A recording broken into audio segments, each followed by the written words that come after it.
یہ فارم 47 والے یہ پاکستان کی قیادت کے اہل نہیں ہیں، یہ زبردستی مسلط کیے گئے ہیں اور ہم ان کے خلاف انشاءاللہ ایک بڑی تحریک لے کر چلیں گے انشاءاللہ۔ میں پاکستان کی اسٹیبلشمنٹ سے بھی یہ کہنا چاہتا ہوں کہ یہ بہت ہو گیا ہے کہ اسٹیبلشمنٹ عوام کے سامنے آ کر کھڑی ہو جائے۔ سیاستدان یہ ظلم کرتے ہیں کہ وہ خود یہ سہارے تلاش کرتے ہیں جب وہ اس قابل نہیں ہوتے کہ وہ کامیابی حاصل کر سکیں، جب وہ اس قابل نہیں ہوتے کہ عوام کو فیس کر سکیں، جب ان کا ٹریک ریکارڈ اس طرح کا ہوتا ہے کہ وہ خود استحصالی ٹولہ بنے ہوئے ہوتے ہیں، تو وہ یہ چاہتے ہیں کہ اسٹیبلشمنٹ کا سہارا لے کر ان کی جو ہے وہ کیاری میں پروان چڑھ کے کسی طرح سے کوئی چیز حاصل کر لیں۔ لیکن اسٹیبلشمنٹ اس سے ہماری کوئی لڑائی تو نہیں ہے، فوج ہماری فوج ہے، ہمارے ملک کی فوج ہے، یہ سپاہی ہمارا سپاہی ہے، یہ افسر ہمارا افسر ہے۔ لیکن جب چند لوگ پورے ادارے کو بھی یرغمال بنا لیں، پوری قوم کو بھی یرغمال بنا لیں اور اپنی ذاتی خواہش پر یا اپنے تجزیے پر وہ تجزیہ کرتے ہوں کہ اس کے ذریعے سے ملک ٹھیک ہو جائے گا، ارے بھائی آپ کون ہیں تجزیہ کرنے والے؟ آپ کون ہیں؟ آپ کو چاہیے کہ آپ جس کا کام ہے اس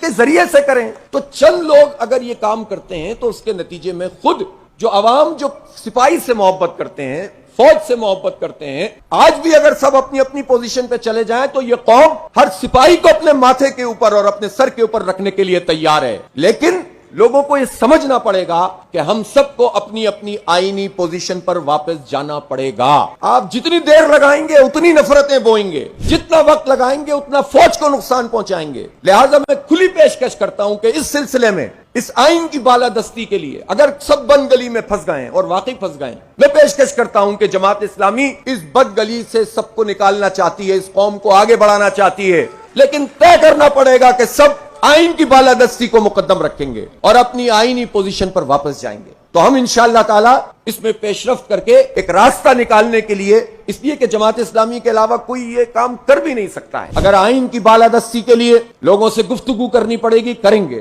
اگر وہ پارٹیاں جو آج یہ سمجھتی ہیں کہ آئین کا تحفظ بھی ہونا چاہیے اور جمہوریت بحال بھی ہونی چاہیے، اور وہ پارٹیاں یہ سمجھتی ہیں کہ جمہوریت پہ شبخون مار کے یہ الیکشن تباہ کیا گیا ہے اور زبردستی لوگوں کو مسلط کیا گیا ہے، تو ان پارٹیوں کو بھی یہ سمجھنا چاہیے کہ یہ وقتی اور جزوی تحریک نہیں ہونی چاہیے، بلکہ ان کو یہ سمجھنا چاہیے کہ جب اسٹیبلشمنٹ آپ کو سپورٹ فراہم کرے تو آپ اس کے ساتھ جا کر کھڑے ہو جاتے ہیں، اور پھر جب آپ کے خلاف کوئی کام ہوتا ہے تو آپ الگ آ کر کھڑے ہو جاتے ہیں۔ اس طرح نہیں چلے گا۔ جماعت اسلامی کسی سہارے کے ذریعے سے جمہوریت کی اس تحریک کو نہیں چلائے گی۔ غزہ میں ایک بچہ بھی شہید ہوتا ہے تو وہ میرا بچہ ہے، اور کشمیر تو ویسے بھی پاکستان کا حصہ ہے۔ کوئی سازش، کوئی مکمکا، کوئی ڈاکٹرائن اور کوئی بھی ایسی چیز کہ جو کشمیر کا سودا کرنے والی ہوگی کسی صورت میں ہم قبول نہیں کریں گے۔ سب سن لیں اچھی طرح سے کہ کشمیر پر سودے بازی نہیں کرنے دیں گے، بھارت کو خطے کا پولیس مین نہیں بننے دیں گے، یہ امریکی ایجنڈا پورا نہیں ہوگا انشاءاللہ۔ انرجی کرائسس ہے، پوچھنا چاہتا ہوں کہاں ہے Pakistan Iran gas pipeline, کہاں ہے؟ جماعت اسلامی کسی مذہبی گروہ کا نام نہیں ہے،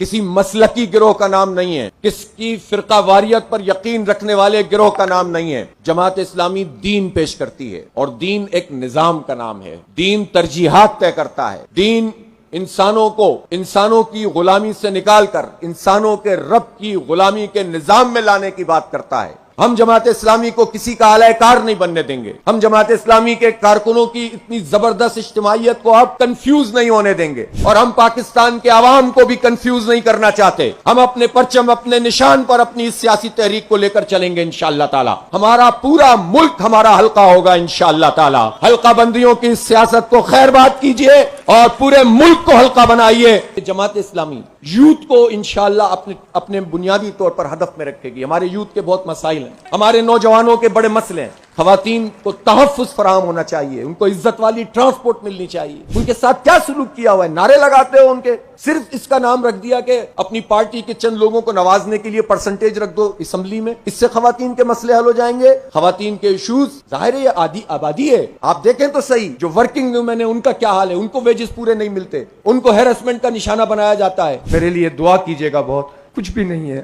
بہت دعا کیجیے گا کہ اللہ تعالیٰ توفیق دے کہ کوئی اس کے راستے میں کوئی خدمت ہو سکے۔